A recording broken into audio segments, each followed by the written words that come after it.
All right. So welcome back to another episode of A Question a Day Keeps a Low ATAR away. So today we are looking at critical paths, which is again going to be, sorry, buddy, is going to be an application of networks. And so this essentially is talking about activities that can't be delayed. Okay, critical paths, that's generally how I think. Um, it says a team project requires completion of 8 activities from A to H, and the directed network diagram shows the activities and their completion time in hours. So I'm just going to note that it's talking about hours today. So you can see here that there's a start, there's a finish, and I need to get from start to finish to complete my project. And now, first question here, it says complete the table to show the immediate prerequisites. And prerequisites just means the activity before. Okay, for activities E, F, and G. So if I take a look at activity E, so E starts at this point here, and you can see the only thing that needs to complete before E is just going to be B. Okay, now for F and G, I can see that F and G are here, so I can see the starting point is going to be that point there. Now, as you can see with this particular one, so previously with B, there was only one kind of prerequisite, and then two spring from there. However, with this one here, there's two prerequisites that must be completed before it can move on. So that means C will have to wait until D catches up to it, essentially. Now, so that particular case here, it means that both C and D are going to be your prerequisites for both F and G. So once C and D are completed, I'm free to start F and G whenever. Okay. Now, the second part of the question, it says list the activities which make up the critical path, which is what this question is all about, for the project and state the minimum completion time. Okay, critical path is essentially the longest path from start to finish. Okay, which kind of sounds weird, but that's how I think about it. A critical path is the longest path from start to finish.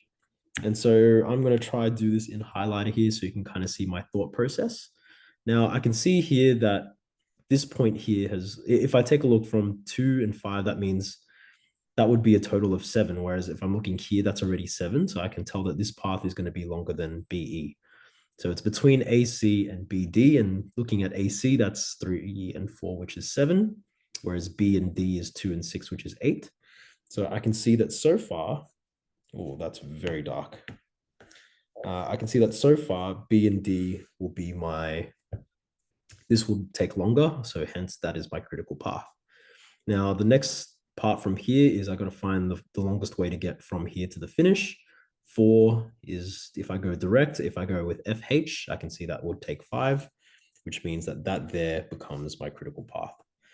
Okay, so in terms of answering the question, be careful that you don't leave it just like that. It says here, list the activities. So the first part is listing it, which in this case is, oh my goodness. The activities are B, D, F, H. And the other part here, it says state the minimum completion time. So the min completion time. And this one here is nice and easy. Just add the numbers. So 2 plus 6 is 8, plus 3 is 11, plus 2 is 13. So that'll be a minimum completion time of 13. And we were talking about hours. That's why it's hours. Okay. Now, the next part here is it says the team are considering adding an additional activity X to the project. It would have a completion time of 2 hours and an earliest start time of 8 and a later start time of 9.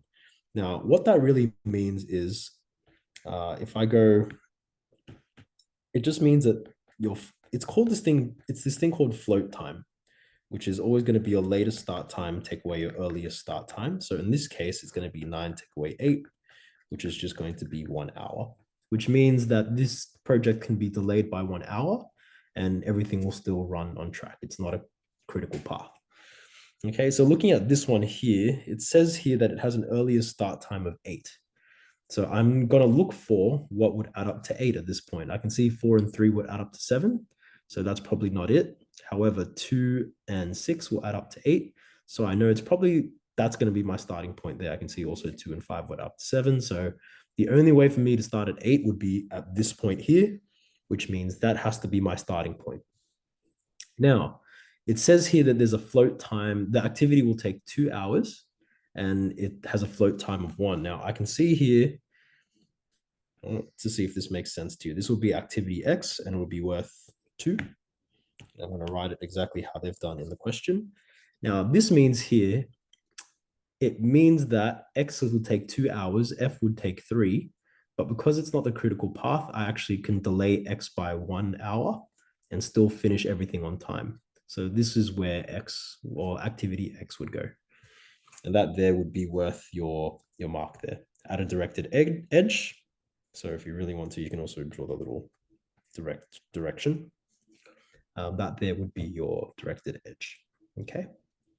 Now, one more question. This is probably going to be the more theoretical / practical / hands-on kind of question. It says the network diagram shows the 9 steps needed to complete a project and the time in minutes needed for each step. And we're going to kind of go touch a little bit more in depth on what these 2 boxes are. So the left-hand box is earliest start time. Your right-hand box is your latest start time. Okay, and so this is how we're going to try and complete it. And it can get a little bit messy, but honestly, all you're really doing is you're plussing and then minusing. Okay, so let's do our earlier start time first. And we're going to do this. We're going to do this by what we call forward scanning. Okay, so when we forward scan, we just go forward. So you can see here that if I start at 0 and then there's G, because there's only one prerequisite, it just means my earliest start time for this one has to be 7. And then this one here, I'm not going to write 12 yet because I know 7 plus 5 is 12.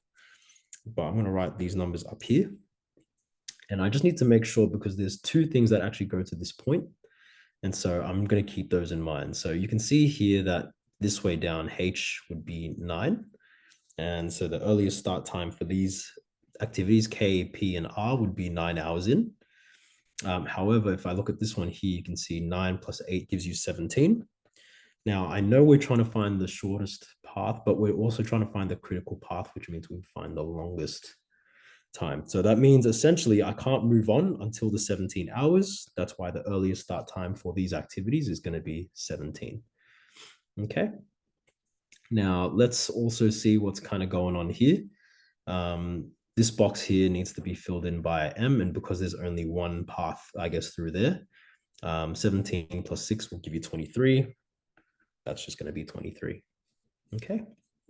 Now, this is the hard part, trying to find what the earliest finish time is, and you're not finished until all of these things meet here. So let's do the first path. I've got 17 plus 10. It could be 27. Or it could be up to here was 23 plus another 7 was 30. Or it could be 9 plus another 11, which would be 20.